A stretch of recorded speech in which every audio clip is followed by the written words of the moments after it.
கோவையில் பன்னீர் திராட்சையின் விளைச்சல் அதிகரித்துள்ளதால் விவசாயிகள் மகிழ்ச்சியுடன் அறுவடை செய்து வருகின்றனர்.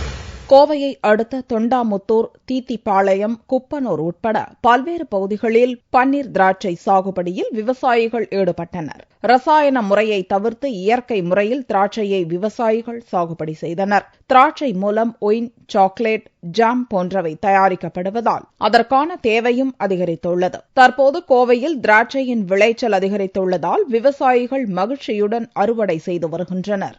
திராட்சை சாகுபடி ஒரு 30 ஏக்கர் பண்ணிட்டு இருக்கிறோங்க. ரசாயன உரமே இல்லாம சுத்தமாக இயற்கை உரத்திலே பண்ணிட்டு இருக்கிறோம். முதல் 2 வருஷம் ஆதாயம் குறைவா இருந்தது, லாஸ் ஆச்சு.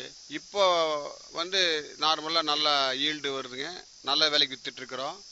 இது நம்ம உற்பத்தி பண்றது விற்கிறது நிறைய பேர் இதை விரும்பி வாங்கிட்டு போறாங்க.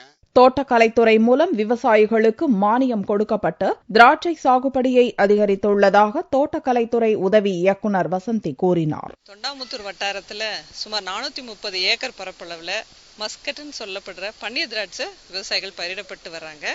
இந்த பன்னீர் திராட்சை உடலுக்கும் ஆரோக்கியத்துக்கும் மிகவும் நல்ல ஒரு பழப்பயிரா இருக்குது. இந்த பழப்பயிரை விவசாயிகள் அதிக அளவு பயிரிடணும்னு அவங்கள ஊக்குவிக்கிறதுக்காக தோட்டக்கலைத்துறை மூலமா நாங்க மானியம் எல்லாம் கொடுத்துட்டு வரோம். இப்போ 10 வருஷம் ஆகி இந்த பந்தல் எல்லாம் போட்டு கம்பிகள் எல்லாம் தொய்வடைகிற நிலையில அந்த விவசாயிகளுக்கு ஒரு ஏக்கருக்கு 20,000 ரூபாய் மானியம் கொடுத்துட்டு வருது தோட்டக்கலைத்துறை. தொண்டாமுத்தூர் சுற்று வட்டார பகுதிகளில் ஆண்டுக்கு 16,000 டன் திராட்சை உற்பத்தி செய்வதாக தோட்டக்கலைத்துறை அதிகாரிகள் தெரிவித்துள்ளனர்.